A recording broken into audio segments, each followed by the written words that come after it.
Welcome to Not Milk Never Milk. Subscribe if you're lactose intolerant. Hello everyone! In this video, I will explain how to start your Infiniti QX60 with a manual key. This is the only way to get your vehicle running if your intelligent key fob battery has died.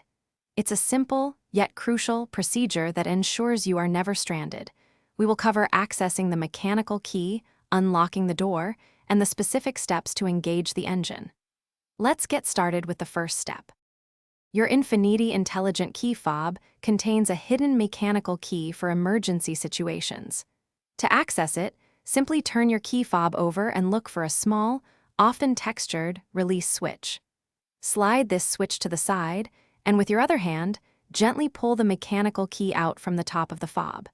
This small metal key is your gateway to getting into your vehicle when electronics fail. Now that you have the mechanical key, insert it into the key cylinder located on the driver's side door handle.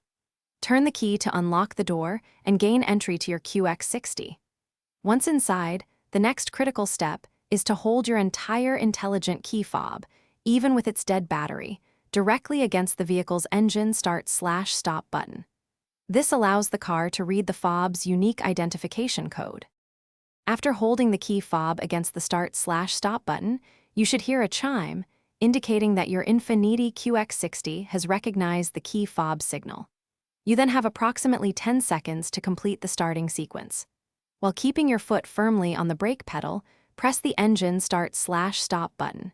Your vehicle should now start. Remember to replace your key fob battery as soon as possible. Thanks for watching. If this was helpful, leave a like and consider subscribing. See you next time.